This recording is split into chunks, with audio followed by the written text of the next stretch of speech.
सत्य वे स्वयं ही है। यद्यपि मैं इस भौतिक ब्रह्मांड का सृष्टा हूं, फिर भी स्वयं आपके परम पुरुष के ईश्वर रूप को समझने में असमर्थ हूं, तो दूसरों का क्या कहना? आपके एवं मेरे शरीर में अंतहीन है कि आपके अनंत रूप की शक्ति को समझ नहीं सकता।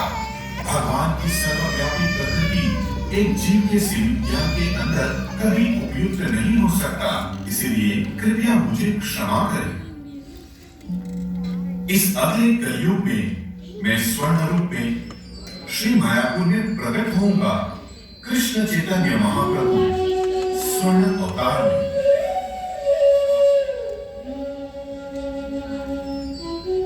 अनादिकाल से पूर्ण ज्ञान में गंगा नदी ने इस क्षेत्र की पूजा और परिक्रमा करके इस भूगोल के पीछे एक बुद्धिमान रूपरेखा एवं समय की एक अलग अवधारणा को प्रकट करते हुए श्री नवद्वीप के प्रसिद्ध 9 द्वीपों का निर्माण किया, जहां महाप्रभु 1448 में प्रकट हुए।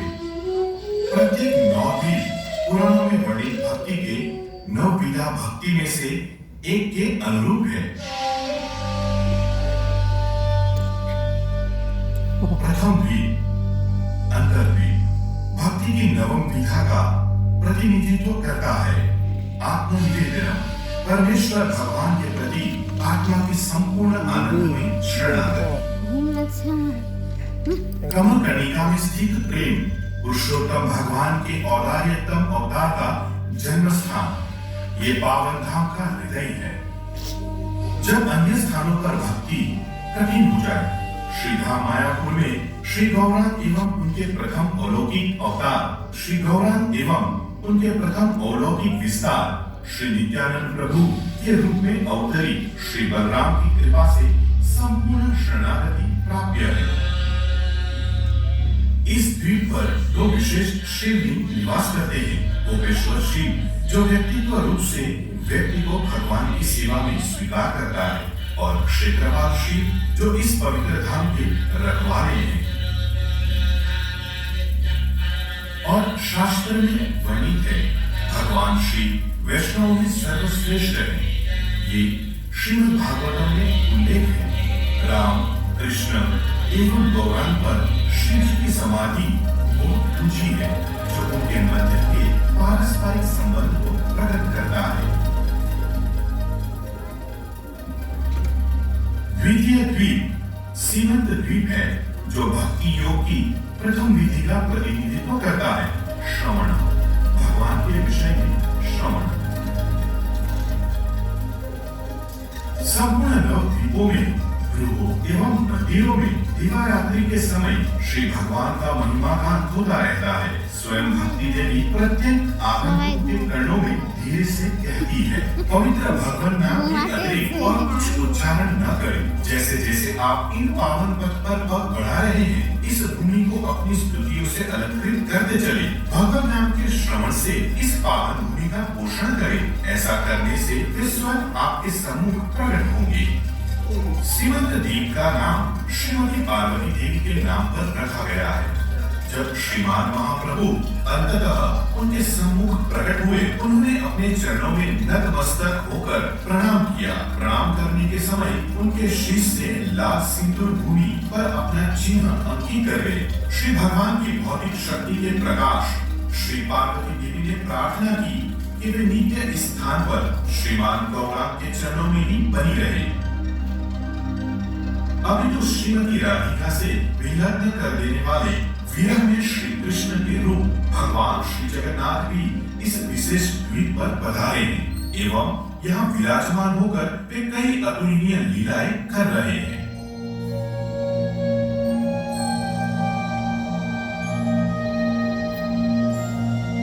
श्री गोलरूप तृतीय द्वीप है।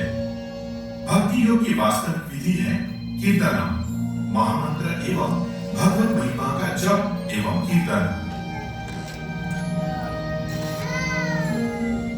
पथ और रास्ते जो जंगलों और गांव से उछाल गए, जहां रहने वाले हमेशा गौरांग के नाम जपते हैं। नवद्वीप में उनके प्रकट होने के बाद संपूर्ण विश्व श्री कृष्ण चैतन्य की लीलाओं के उत्साह में तैर रहा था। कमल की इस पंखुड़ी पर सर्व पवित्र स्थानों में से एक भक्ति विनोद ठाकुर का घर पाया जाता है। अपनी बालकनी से उन्हें मायापुर की मिट्टी से प्रकाशित हो रहे एक भव्य उज्जवल मंदिर के दर्शन हुए। यद्यपि पूर्ण पुरुषोत्तम भगवान का पश्चिम बंगाल में स्वर्णिम अवतार के रूप में आविर्भाव हुआ, तथापि इस उल्लेखनीय कवि के बौद्धिक कार्यों के माध्यम से ही ये संभव हुआ कि आधुनिक मानव जाति पृथ्वी पर प्राचीनतम धर्मों के रहस्य को भेद सका है और अद्भुत गंगा नदी के तट पर स्थित इन 9 द्वीपों के महत्व की खोज हुई। इसी द्वीप में सिंह रूप में अवतरित श्री कृष्ण समस्त भक्तों के संरक्षक श्री नरसिंह एक असुर अत्याचारी के वध पश्चात अपने हस्त प्रक्षालन किए थे।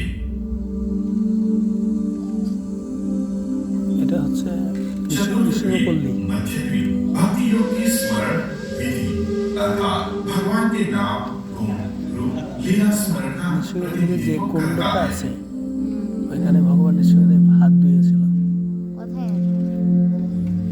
বেলপুকুর।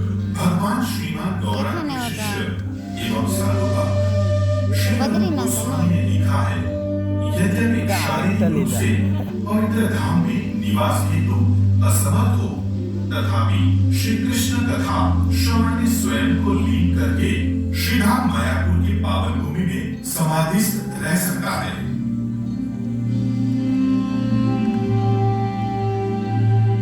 कृष्ण नाम गुण रूप एवं लीला के श्रवण एवं स्मरण से हमारी आत्माएं स्वभावतः उनके आदर में नतमस्तक हो जाते हैं, जिन्हें ज्ञान है कि भौतिक जगत के बाहर एवं अंदर परम भगवान के वन कुंजों से मधुर एवं सुंदर कुछ भी नहीं है।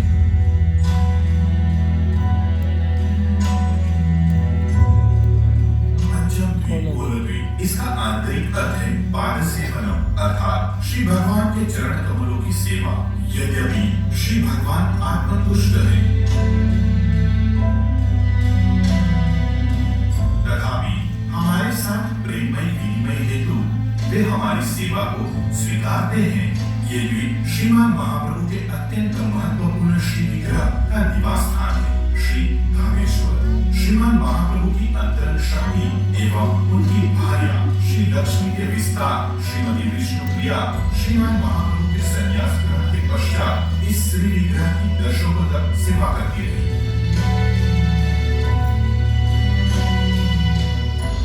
यद्यपि परम भगवान को प्रकृति के भौतिक गुणों द्वारा नियंत्रित नहीं किया जा सकता, अभी कर्म द्वारा भी नहीं। इसीलिए श्री चैतन्य महाप्रभु की निर्विवाद पहचान का एक स्पष्ट प्रमाण है। ये मूल वैदिक संस्कृति के प्राचीनतम ग्रंथ उन्हें स्वयं भगवान श्री कृष्ण के रूप में इंगित करते हैं।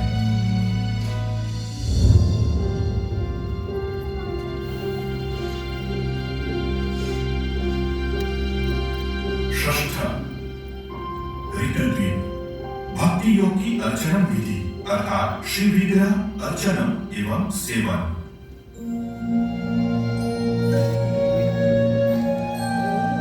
अपनी भावी गतिविधियों हेतु प्रशिक्षण और पूर्व अभ्यास करते हुए जिस प्रकार बालक बालिकाएं कठपुतलियों एवं खिलौने से खेलते हैं, उसी प्रकार श्री श्री राधा कृष्ण के भक्त अपने दैनिक जीवन में दिव्य युगल की सेवा में स्वयं को संलग्न करते हैं। यदि प्रेमी एवं प्रेमिका के मध्य नित्य आदान प्रदान नहीं है, तो क्या वो प्रेम है? ये भी वो शाश्वत स्थान है जहाँ अखिल ज्ञान प्रकाशित होता है। वेद, उपनिषद, पुराण, समस्त स्मृतियां एवं 64 कला पृथ्वी पर सभी यहाँ लाए गए थे।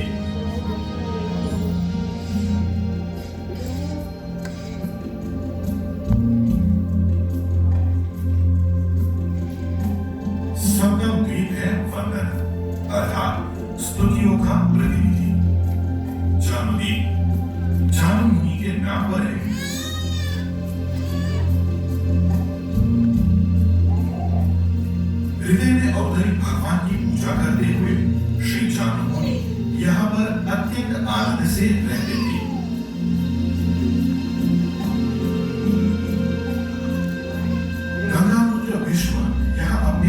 से मिलने आए थे। श्री जानू ने अपने पौत्रों को प्रेम पूर्वक धर्म के सिद्धांत की शिक्षा दी थी।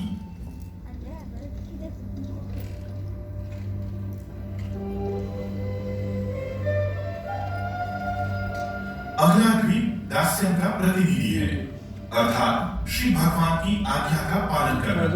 ये द्वीप मोदद्रुम नाम से प्रसिद्ध है। ये स्थान पूर्ववर्ती संतों का गृह है, जो प्रेमपूर्ण भक्ति की उचित साधना भक्ति योग का आधार है। श्री कृष्ण रास लीला प्रकाश करते हैं और श्रीमान महाप्रभु पवित्र भगवान नामों के जप एवं कीर्तन से उन लीलाओं तक पथ प्रदान करते हैं। कृष्ण प्रेम के माध्यम से हमारी आत्माओं को जन्म एवं मृत्यु के अंतहीन संसार चक्र से बाहर निकलने वाली उच्चतम भक्ति की विद्या की वास्तविक पूंजी का वितरण कर रहे श्रीमान गौरांग महाप्रभु श्री भगवान के उदारतम स्वरूप हैं।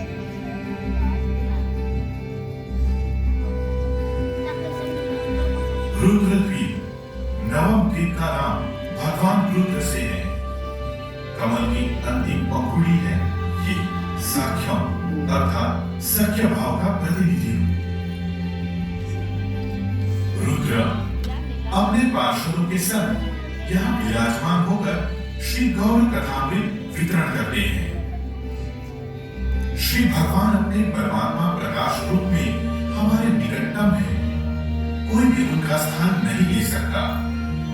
ये भौतिक जगत के प्रत्येक परमाणु का निर्माण करने वाले हैं एवं जन्म जन्मांतर से प्रत्येक जीव के हृदय चक्र के अंदर आसीन प्रत्येक जीवात्माओं का अनुगमन करते हैं।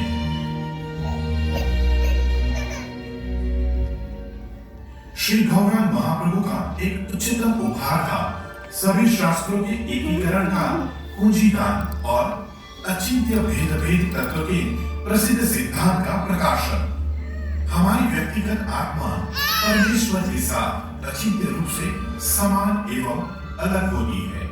हस्तलिखित शिक्षाओं से हमें ये जानकारी मिलती है कि दिव्य समता और अंतर के सामने दिव्य अंतर प्रबल होता है।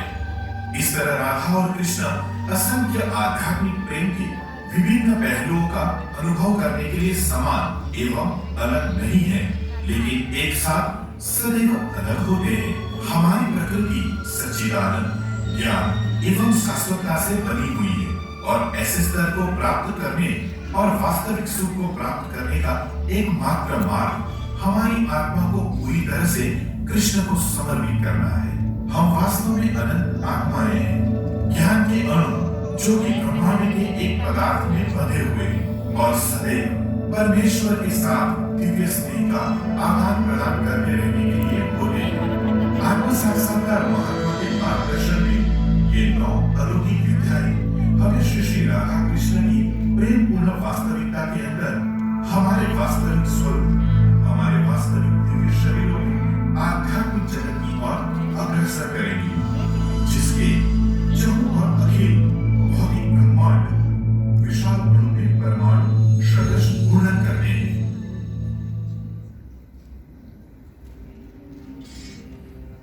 ऐसी भक्ति वेदांत स्वामी प्रभुपाद ने एक बार कहा था, हम श्री कृष्ण के पास जाएंगे। हमारे पास वो सब है जिसकी हमें आवश्यकता है। श्री कृष्ण का नाम, श्री कृष्ण का पता, श्री कृष्ण का स्वरूप, श्री कृष्ण का रूप एवं श्री कृष्ण की विदाई, और हमें ज्ञात है कि हम वहां जा रहे हैं। भक्ति वेदांत स्वामी प्रभुपाद ने अपने जीवन के अंतिम 12 वर्ष इन द्वीपों को संपूर्ण विश्व में प्रसारित करते हुए इस पावन भूमि की महिमा का प्रसार करने एवं इस्कॉन एक ऐसा घर जिसमें अखिल मानव जाति रह सकती है, जहां आज लाखों लोग भक्ति अभ्यास करते हैं। उन्होंने शास्त्रों का अनुवाद किया, सैकड़ों ग्रंथों का लेखन किया।